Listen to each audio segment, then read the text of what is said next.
Bismillahirrahmanirrahim. Assalamualaikum warahmatullahi wabarakatuh. Kali ini saya akan menyampaikan tutorial bagaimana cara membuat kuesioner di Google Form dan selanjutnya men-share hasil Google Form itu melalui link. Jadi pertama-tama kita harus mempunyai jaringan internet. Ya, itu yang pertama, karena kita akan membuat Google Form itu menggunakan fasilitas Google Form yang ada di Google. Ya, jadi coba buka dulu email, kemudian kita klik yang ini, yang ada aplikasi Google, kemudian kita pilih formulir, kemudian kita klik mulai formulir baru. Nah, kita klik formulir kosong, formulir tanpa judul. Di sini kita mengklik nama, misalnya kita menamakannya kuesioner EDOM, misalnya ya, evaluasi dosen oleh mahasiswa. Nah, ini akan konsisten antara ini nama yang kita bikin ini dengan nama yang ada di sini. Kemudian kita bisa melengkapi deskripsi EDOM. Misalnya kita ingin membatasi bahwa kuesioner ini khusus untuk BDP. Jadi misalnya kita mengatakan kuesioner ini disiapkan untuk mahasiswa jurusan budidaya perairan. Nah, kemudian kita lanjut ke pertanyaan tanpa judul. Nah, jika kita masih memerlukan suatu informasi sebelum ini, maka kita klik di kuesioner EDOM ini di page atau di part sebelumnya. Kita punya pilihan, apakah kita mengklik yang ini, yang macam huruf T ini. Nah, kita kalau klik ini, ada keterangan ini, tambahkan judul dan deskripsi. Jadi kalau tambahkan judul dan deskripsi, ini yang kita klik. Nah, judul, misalnya kita menuliskan bahwa jawablah pertanyaan di bawah ini dengan memilih jawaban, memilih angka sesuai jawaban. Nah, lalu di sini kita misalnya kasih keterangan, pilih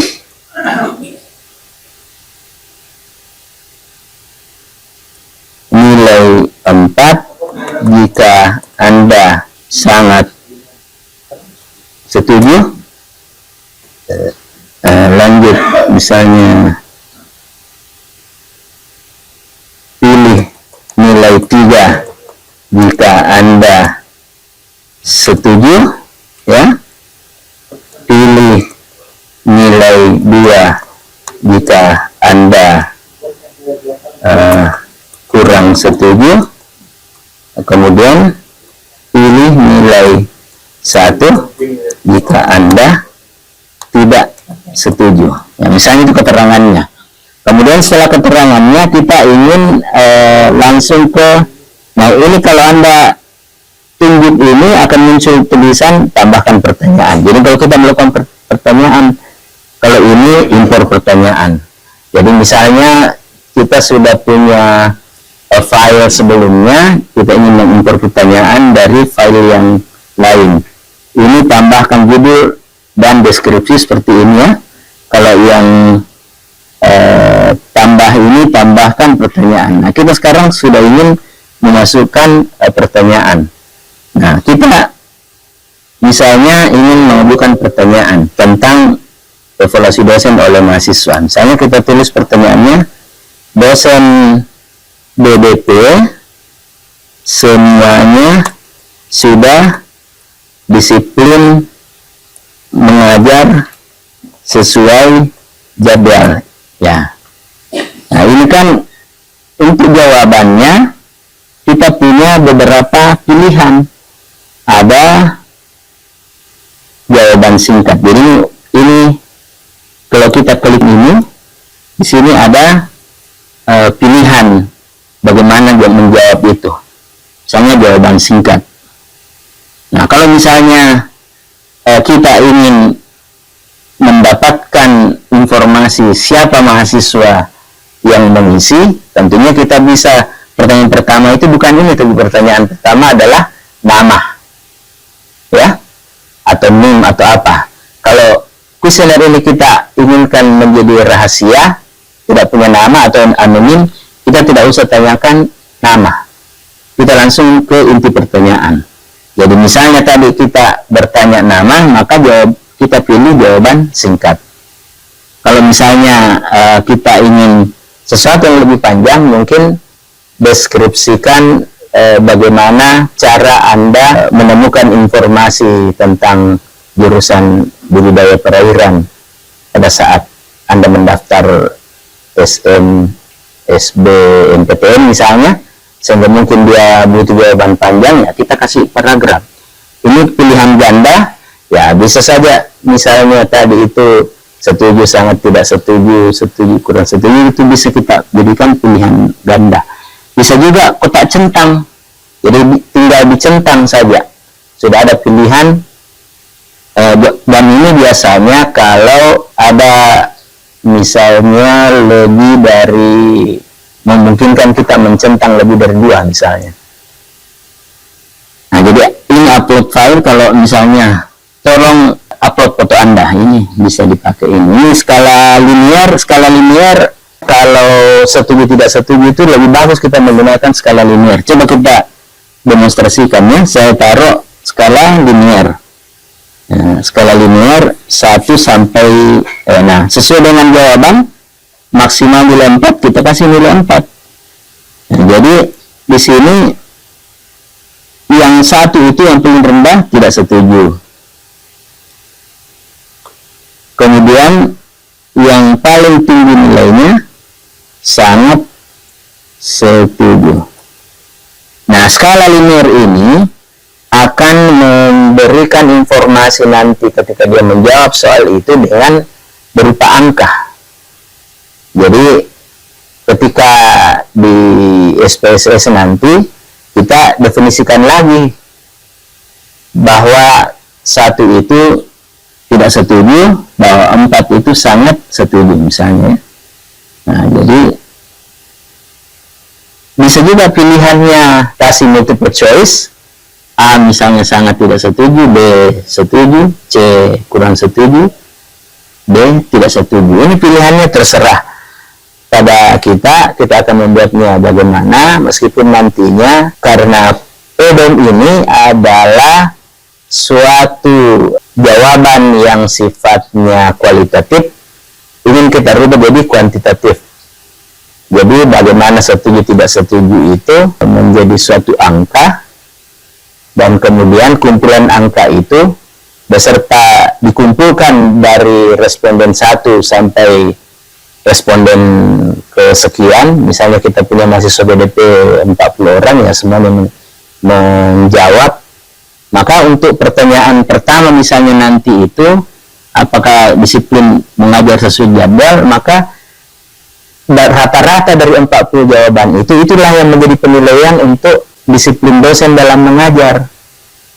Sehingga kalau kita jawab pilihannya ABCD, ya akan menyulitkan juga nanti di dalam rekap datanya. Tapi kalau kita desain sedemikian rupa sehingga mahasiswa menjawab dengan angka, nah itu bisa kita lebih mudah pada saat analisis datanya. Jadi itu saran saya untuk teman-teman yang membutuhkan seperti ini.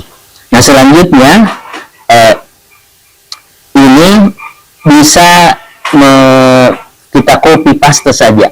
Jadi kita tidak usah lagi menambah tanda plus di sini lalu menulis ulang lagi desain jawabannya 1 sampai 4, tapi kita bisa mengklik saja ini duplikat isian, ya, duplikasikan. Nah, sebelumnya saya ingin menyampaikan ini ada pilihan untuk wajib diisi. Misalnya kita ingin student wajib mengisi, maka kita wajib mengisi di sini, ya, wajib mengisi. Setelah itu baru kita duplikasikan. Nah, kita sudah punya satu pertanyaan di bawahnya dengan duplikasi dari pertanyaan pertama. Nah, di sini kita bisa merubah lagi, menambahkan pertanyaan kedua, tinggal kita modifikasi dari file atau pertanyaan yang pertama. Tadi dosen BDP semua di disiplin mengajar sesudah jadwal. Ya, yang berikutnya misalnya, dosen BDP mudah dihubungi oleh mahasiswa bimbingannya, ya misalnya. Nah ini, jadi tergantung pertanyaan bisa setelah itu diklik lagi ini, ya muncul lagi duplikasi dari ini, ya kita tambahkan saja pertanyaannya, misalnya bagaimana tentang karakteristik, misalnya dosen BDP mampu mengendalikan emosinya dengan baik, ya misalnya kalau ada pertanyaan yang terkait psikologi atau apa, ya. Jadi ini kita klik-klik saja sampai kemudian pertanyaan itu sudah selesai. Nah, ketika selesai, nah kita kemudian men-set di jawaban. Nah, di jawaban itu kita akan men-set jawaban itu di bawah kemana. Jadi ini kirim respon ke spreadsheet. Spreadsheet itu kayak lembar kerja Excel, ya. Jadi kita klik saja ini, kita klik misalnya buat spreadsheet baru, namanya kuesioner add-on, buat. Nah, ya, sekarang setelah itu sudah jadi, ada semua. Nah, dengan demikian jadilah kita punya kuesioner add-on.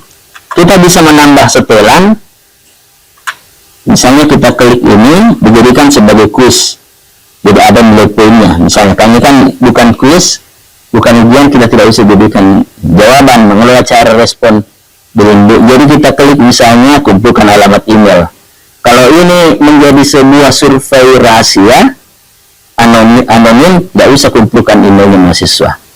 Mengirim salinan jawaban responden. Nah, ini apakah kita ingin supaya jawabannya ini mahasiswa dikirim lewat emailnya? Tentu untuk aktif ini harus kita aktifkan email, ya.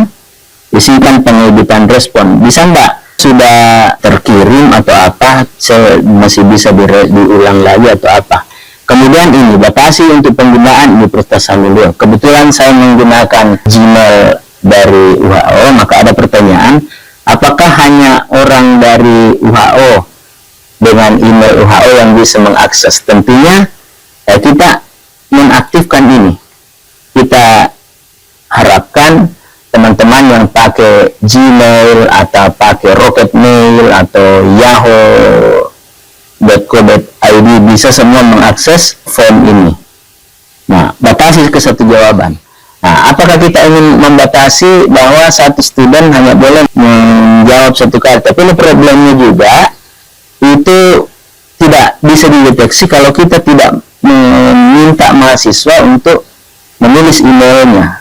Jadi batasi satu jawaban itu maksudnya satu akun email hanya satu jawaban. Jadi ini semua ini identifikasi juga apakah yang datang ini warga UHO atau bukan, hanya bisa dideteksi kalau kita klik kumpulkan alamat email. Tapi kalau tidak, ya kita skip saja di sini. Nah, kemudian mengelola cara dipresentasikan, ini tampilkan status progres. Jadi ada presentasi, misalnya pertanyaannya ada 100, dia baru 20, ada progres di situ baru 20%. Acak urutan pertanyaan, apakah misalnya pertanyaannya itu tidak seurut dengan yang kita bikin. Misalnya pertanyaan nomor 10 tiba-tiba muncul pertama dan seterusnya, nah itu.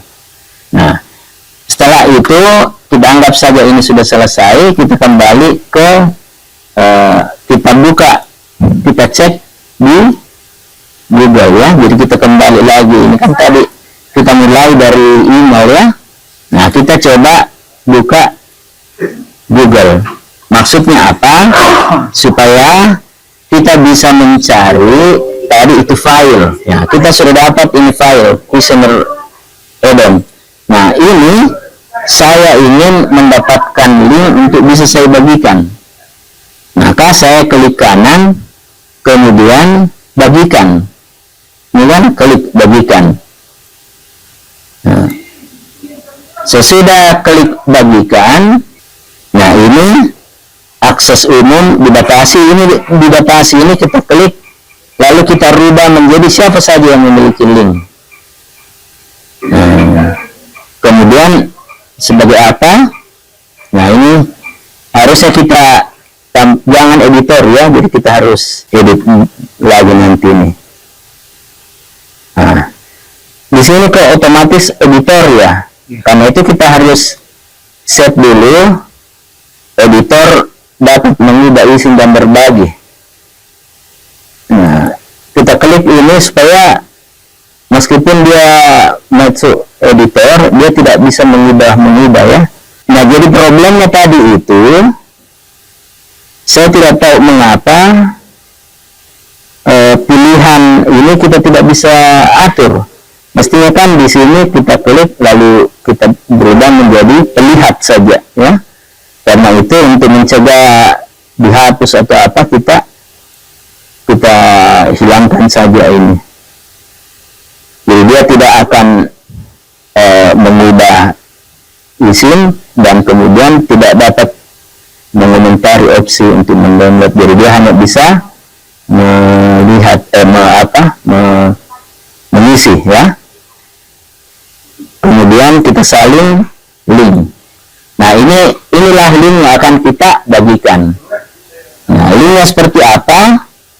Ya, kalau kita cek linknya, kita taruh di pencarian Google, baru sharing. Nah, ini ternyata sudah efisien. Jadi langsung mereka klik setuju tidak setuju ya. Ini lebih mudah ini untuk menjawab kalau mereka menggunakan HP. Dia lihat saja klik. Nah, kemudian ini kan panjang banget ini kalau kita mau sharingnya ya. Nah, ini kita bisa menggunakan jasa shortener untuk memendekkan. Ya, kita menggunakan Bitly. Jadi silakan Bapak Ibu mendaftar Bitly kalau belum mendaftar, app.bitly.com ya. Nah, ini. Nah, di sini ini satu bab lagi khusus yang berbeda ini ya. Shortener. Create new link. Nah, masalahnya saya sudah full menggunakan jatah saya di Bitly, tapi saya punya pilihan lain untuk melakukan shortening, namanya s.id. Jadi s.id ini namanya ya, stid. Nah, silahkan juga Bapak Ibu mendaftar. Nah, setelah mendaftar ini ada masuk atau mendaftar ya.